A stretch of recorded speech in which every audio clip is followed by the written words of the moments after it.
Hello, everyone. Welcome to Oil for the Journey. I am Victoria Marmolejo, your journey reader for today. We are in the book of Daniel. We're going to do Daniel 1 and 2, Daniel chapter 1 and chapter 2.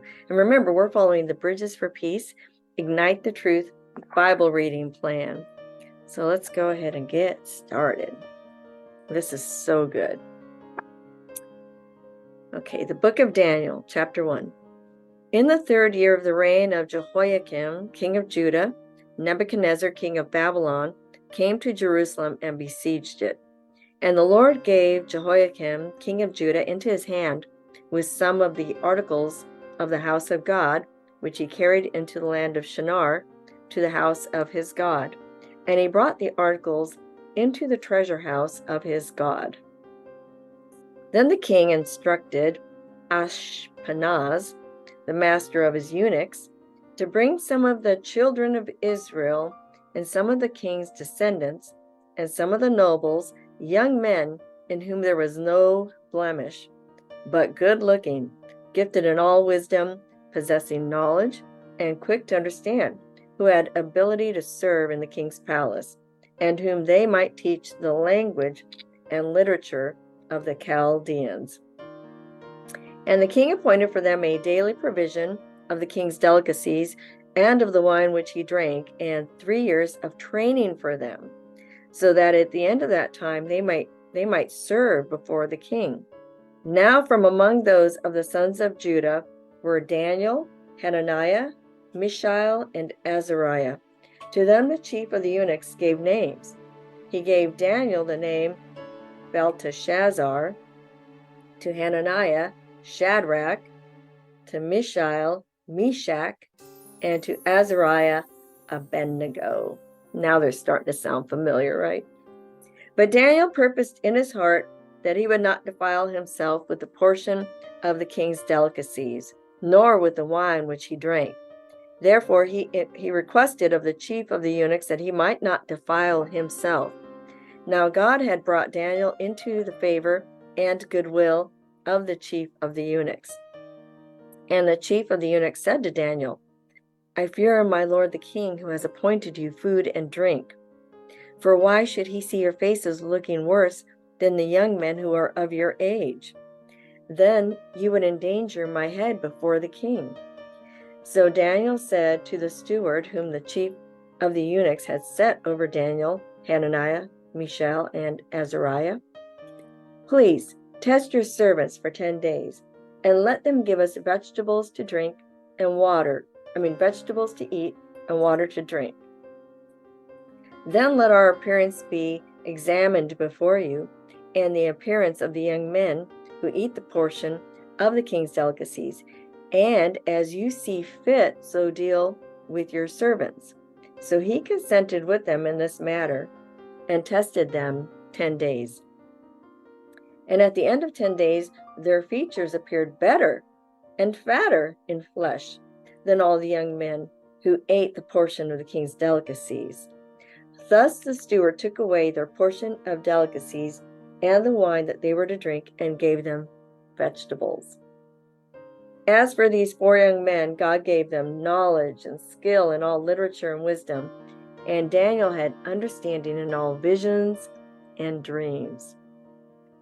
Now at the end of the days, when the king had said that they should be brought in, the chief of the eunuchs brought them in before Nebuchadnezzar. Then the king interviewed them, and among them all none was found like Daniel, Hananiah, Mishael, and Azariah. Therefore they served before the king. And in all matters of wisdom and understanding about which the king examined them, he found them 10 times better than all the magicians and astrologers who were in all his realm. Thus Daniel continued until the 1st year of King Cyrus. Chapter 2. Now in the 2nd year of Nebuchadnezzar's reign, Nebuchadnezzar had dreams, and his spirit was so troubled that his sleep left him. Then the king gave the command to call the magicians, the astrologers, the sorcerers, and the Chaldeans to tell the king his dreams. So they came and stood before the king. And the king said to them, I have had a dream, and my spirit is anxious to know the dream. Then the Chaldeans spoke to the king in Aramaic. O king, live forever. Tell your servants the dream, and we will give the interpretation. The king answered and said to the Chaldeans, My decision is firm. If you do not make known the dream to me and its interpretation, you shall be cut in pieces, and your houses shall be made an ash heap. However, if you tell the dream and its interpretation, you shall receive from me gifts, rewards, and great honor. Therefore, tell me the dream and its interpretation. They answered again and said, Let the king tell his servants the dream, and we will give its interpretation.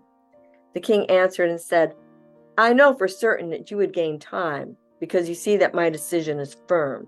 If you do not make known the dream to me, there is only one decree for you have agreed to speak lying and corrupt words before me till the time has changed. Therefore, tell me the dream, and I shall know that you can give me its interpretation. The Chaldeans answered the king and said, There is not a man on earth who can tell the king's matter. Therefore, no king, lord, or ruler has ever asked such things of any magician, astrologer, or Chaldean. It is a difficult thing that the king requests, and there is no other who can tell it to the king except the gods, whose dwelling is not with flesh. For this reason the king was angry and very furious, and gave the command to destroy all the wise men of Babylon. So the decree went out, and they began killing the wise men, and they sought Daniel and his companions to kill them. Then with counsel and wisdom, Daniel answered Arioch, the captain of the king's guard, who had gone out to kill the wise men of Babylon. He answered and said to Arioch, the king's captain, Why is the decree from the king so urgent? Then Arioch made the decision known to Daniel. So Daniel went in and asked the king to give him time, that he might tell the king the interpretation. Then Daniel went to his house and made the decision known to Hananiah, Mishael, and Azariah, his companions, that they might seek mercies from the God of heaven concerning this secret, so that Daniel and his companions might not perish with the rest of the wise men of Babylon. Then the secret was revealed to Daniel in a night vision. So Daniel blessed the God of heaven. Daniel answered and said, Blessed be the name of God forever and ever, for wisdom and might are his, and he changes the times and the seasons. He removes kings and raises up kings. He gives wisdom to the wise and knowledge to those who have understanding. He reveals deep and secret things. He knows what is in the darkness, and light dwells with him. I thank you and praise you, O God of my fathers. You have given me wisdom and might, and have made known to me what we asked of you, for you have made known to us the king's demand. Therefore Daniel went to Arioch, whom the king had appointed to destroy the wise men of Babylon. He went and said thus to him, Do not destroy the wise men of Babylon. Take me before the king, and I will tell the king the interpretation. Then Arioch quickly brought Daniel before the king and said thus to him, I have found a man of the captives of Judah who will make known to the king the interpretation. The king answered and said to Daniel, whose name was Belteshazzar, Are you able to make known to me the dream which I have seen and its interpretation? Daniel answered in the presence of the king and said, The secret which the king has demanded, the wise men, the astrologers, the magicians, and the soothsayers cannot declare to the king. But there is a God in heaven who reveals secrets, and he has made known to King Nebuchadnezzar what will be in the latter days. Your dream and the visions of your head upon your bed were these. As for you, O king, thoughts came to you while you were on your bed. They came to your mind while you were on your bed. about what would come to pass after this. And he who reveals secrets has made known to me what will be. But as for me, this secret has not been revealed to me because I have more wisdom than anyone living, but for our sakes, who make known the interpretation to the king, and that you may know the thoughts of your heart. You, O king, were watching, and behold, a great image. This great image, whose splendor was excellent, stood before you, and its form was awesome. This image's head was of fine gold, its chest and arms of silver, its belly and thighs of bronze, its legs of iron, its feet partly of iron and partly of clay. You watched while a stone was cut out without hands, which struck the image on its feet of iron and clay, and broke them in pieces. Then the iron, the clay, the bronze, the silver, and the gold were crushed together and became like chaff from the summer threshing floors. The wind carried them away so that no trace of them was found. And the stone that struck the image became a great mountain and filled the whole earth. This is the dream. Now we will tell the interpretation of it before the king. You, O king, are a king of kings, for the God of heaven has given you a kingdom, power, strength, and glory. And wherever the children of men dwell, or the beasts of the field and the birds of the heaven, he has given them into your hand and has made you ruler over them all. You are his head of gold, but after you shall arise another kingdom inferior to yours, then another, a third kingdom of bronze, which shall rule over all the earth. And the fourth kingdom shall be as strong as iron, inasmuch as iron breaks in pieces and shatters everything, and like iron that crushes, that kingdom will break in pieces and will crush all the others.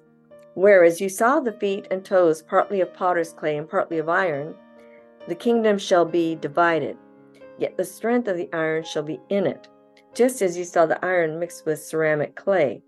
And as the toes of the feet were partly of iron and partly of clay, so the kingdom shall be partly strong and partly fragile. As you saw iron mixed with ceramic clay, they will mingle with the seed of men, but they will not adhere to one another, just as iron does not mix with clay. And in the days of these kings, the God of heaven will set up a kingdom which shall never be destroyed, and the kingdom shall not be left to other people. It shall break in pieces and consume all these kingdoms, and it shall stand forever. Inasmuch as you saw the stone was cut out of the mountain without hands, and that it broke in pieces the iron, the bronze, the clay, the silver, and the gold, the great God has made known to the king what will come to pass after this. The dream is certain, and its interpretation is sure. Then King Nebuchadnezzar fell on his face, prostrate before Daniel, and commanded that they should present an offering and incense to him. The king answered Daniel and said, Truly your God is the God of gods, the Lord of lords, and a revealer of secrets, since you could reveal this secret. Then the king promoted Daniel and gave him many great gifts, and he made him ruler over the whole province of Babylon, and chief administrator over all the wise men of Babylon. Also Daniel petitioned the king, and he set Shadrach, Meshach, and Abednego over the affairs of the province of Babylon. But Daniel sat in the gate of the king.